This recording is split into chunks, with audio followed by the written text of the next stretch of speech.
Hello guys, कैसे हैं आप सभी। तो हम चले कहाँ? हम लोग चले डी मार्ट। तो संडे है, दिन का टाइम हो रहा है। समझ रहे हो आप कितने बजे हो रहा है? शायद 1:45 या 1:45 या 1:45 या 1 या 1:30 ऐसे कुछ हो रहा है।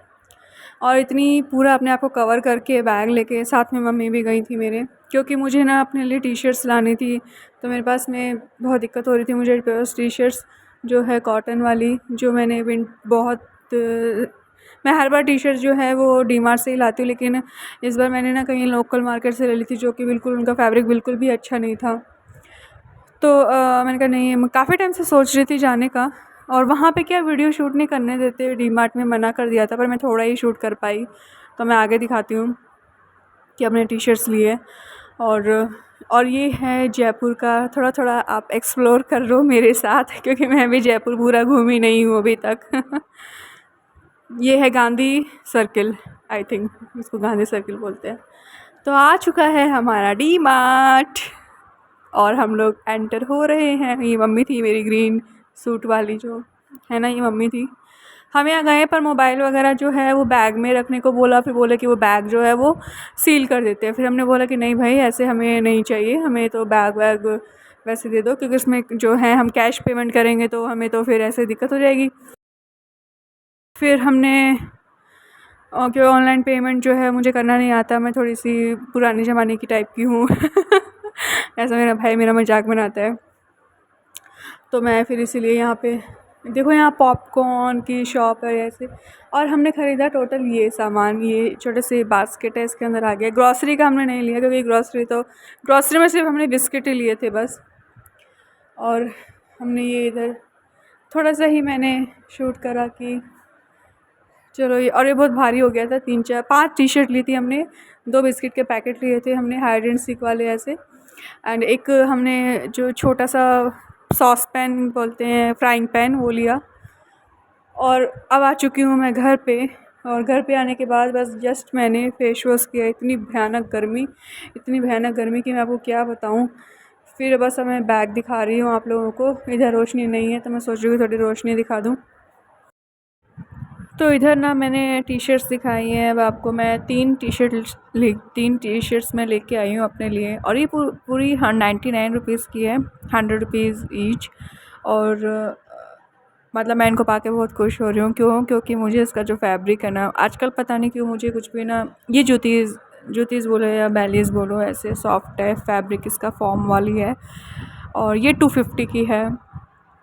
एक्चुअली ये 7 नंबर है, पर मुझे थोड़ा सा छोटा लगा, पर ठीक है। अभी मैं रिसेंटली यूज़ कर रही तो मुझे सही लग रहा है। 2 दिन हो गए मुझे यूज़ करते हुए, अच्छा है। ज़्यादा बड़ी लेते फिर वो मेरे एड़ी से निकलती। और ये ना गुरुजी की ये ठंडाई का ही दूसरा ये ऑरेंज स्क्वैश है, ये हम लेके आए हैं पहली बार। ये 94 या 95 का है कुछ। और इसको अभी तक तो ट्राई किया नहीं है, फ्रिज में ही रखा है जब से। तो ये कैसा देखते हैं, पहली बार लेके आए हैं ये ट्राई करने के लिए। ये मम्मी लेके आई हैं अपनी पसंद से। तो तीनों टी शर्ट्स पाके मैं बहुत खुश हो रही हूँ। क्योंकि मुझे इसका जो फैब्रिक है बहुत सॉफ्ट, ठंडा वाला, कॉटन वाला आ रहा है पसंद। और ये एम साइज़ की है, एक्सल नहीं थी, पर इसका फैब्रिक है ना बहुत ही स्ट्रेचेबल है, तो बहुत ही सॉफ्ट फैब्रिक, इसलिए मैं लेके आई हूँ। और 2 टी शर्ट्स मैं मेरे भाई के लिए लेके आई हूँ। उसने भी अभी पहन के चेक किया कि कैसा है, उसको वी शेप में चाहिए था, तो वी शेप की नेक में। और ये है किचन का एप्रन, ये मम्मी को चाहिए था तो ये लेके आए हैं। ये अप्रॉक्स 170 या 160 का कुछ आया है। ये भी फॉर्म वाला है, और आगे से ऐसे फ्लावर प्रिंट है, और पीछे से ये ऐसे लाइनदार से ऐसे है। और इसके ऊपर है ना ऐसे जो सिलाई से ऐसे होता है ना, वैसे जिगजैग वाला पैटर्न बनाया हुआ है सिलाई का धागे से। तो ये भी बहुत, अभी तक तो यूज़ नहीं किया मम्मी ने, क्योंकि मम्मी का एप्रन जो है वो एक फटने वाला है, तो ये लेके आई हैं। और पर इसमें ना प्लास्टिक नहीं था, मम्मी को लग रहा था कि प्लास्टिक मुझे रहता तो ज़्यादा सही रहता। और ये एक स्ट्रेनर लेके आए हैं चाय छानने के लिए। और एक ये सॉस पैन, ये 100 का है, ये 65 का है। तो ये मैं आपको बता रही हूँ, तो बहुत ही दोनों अच्छे हैं। चलनी हम लोगों ने यूज़ करी है चाय के लिए, बहुत अच्छी है। स्ट्रेनर हमें बड़ा चाहिए था, पहले हम लोग रिलायंस से लेके आए, वो छोटा था, उसका शायद प्राइस 25-30 ऐसे कुछ होगा। और ये सॉस पैन था, ये हमें छोटे मोटे तड़का वड़का के लिए चाहिए था। और अब आ चुके हैं नेक्स्ट डे इवनिंग में, मतलब मंडे की इवनिंग है ना। तो यहाँ पे ना डिनर रेसिपी है मम्मी को। हमारे यहाँ कोई पड़ोस में ना मंदिर है, तो वहाँ पे ना कथा हो रही है। तो मम्मी कथा में गई हुई थी और शाम को हो रहा है 6, सवा 6 का टाइम। तो मैंने कहा कि चलो मैं थोड़ा सब्ज़ी बना लेती हूँ, आटा लगा देती ताकि मम्मी तब तक आए तो मम्मी रोटी बना देंगे। और बहुत गर्मी है, एक्सट्रीम गर्मी हो रही है, मतलब मैं पूरी पसीने से तरबतर हो गई। तो ना मैं फ्रिज में देखा मैंने, तो मैं बैंगन रखे थे छोटे छोटे। तो फिर मैं जो इधर है मैंने प्याज और लहसुन और हरी मिर्ची इनको बिल्कुल बारीक बारीक काट लिया था। लहसुन को भी मैंने काट लिया था। और इधर मैंने सरसों का तेल चढ़ाया है। और ये जो बैंगन है मैं इसको बीच में से काट के देख लूँगी कि अंदर कोई कीड़ा वीड़ा तो नहीं है ना, खाना वाना बोलते हैं इसे। तो मैं इधर चाकू से इनको स्प्लिट करके देख रही हूँ। तो इधर अभी तक कुछ भी नहीं था, सब सही था। और फिर इसको जो है फ्राइंग कर लेंगे, मतलब कि मैं इसको तलूँगी। और तलने से ना ये जो रेसिपी है ना, ये मेरी फ्रेंड की रेसिपी है। ये मैंने खाई थी सब्ज़ी आज से 4-5 साल पहले ये। तो मुझे तब मैंने सोचा ये बहुत अच्छी सी सब्ज़ी कैसे मैं बना पाऊँगी। फिर मुझे थोड़ा थोड़ा आइडिया आया कि मैं क्यों ना ऐसे बनाऊँ।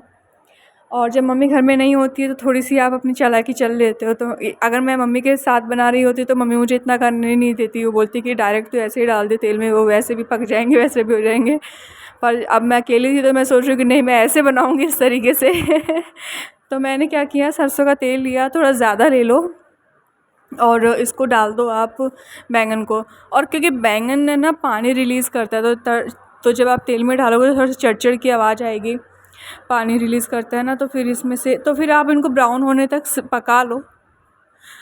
ऊपर जो इनके छिलके हैं वो थोड़े से पर्पल कलर के हो जाएंगे, ऐसा लगेगा कि ये पक गए। पर अंदर से अगर आपके ब्राउन हो जाते हैं बैंगन तो ठीक है, और अगर अदरवाइज़ नहीं भी होते तो भी ठीक है, क्योंकि अल्टीमेटली स्टीम में पक ही जाएंगे, आधे तो इसमें ही पक जाते हैं। तो इनको फिर आप पहली बार मैं बोलूँगी, पहली बार मैंने ये रेसिपी बनाई है, ये सब्ज़ी बनाई है और बहुत अच्छी बनी थी। बस थोड़े से लास्ट में प्याज टमाटर जल गए थे, और नहीं तो अदरवाइज़ थोड़ी मिर्ची मुझे ज़्यादा लग रही थी। बाकी बहुत सही बनी थी सब्ज़ी और सबको पसंद आई। तो ये मैंने यहाँ पे ऐसे फ्राई कर लिया है और इतना तेल जो है इसका बच गया है। तो अब मैंने इसमें कोई तेल और ऐड नहीं किया। इतने ही तेल के अंदर मैंने जो है वो प्याज का और हरी मिर्च का और गार्लिक का जो काट के मैंने भूनने के लिए छोड़ दिया। तो जीरा और हींग डाल के मैंने फिर उसको फ्राई कर लिया।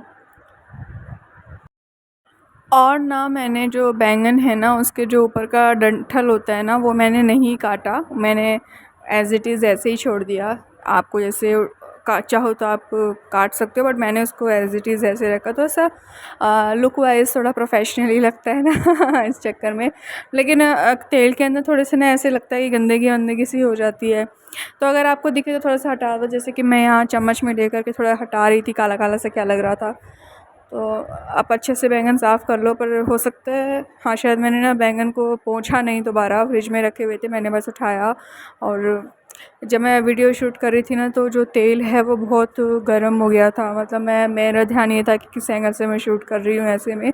और इधर तेल मैंने हाई फ्लेम पे कर रखा था और पूरा तेल जो है गर्म हो चुका था, पूरा धुआं उठने लग रहा था। फिर फटाफट से मैंने उसको मध्यम आंच पे करके पहले मैंने थोड़ा सा सेटल होने दिया, टेम्परेचर डाउन हुआ, उसके बाद फिर मैंने बैंगन डाला। अगर अब मैं डायरेक्टली उसके अंदर डाल देती ना तो बैंगन पक्का जल जाते, डालते ही जल जाते।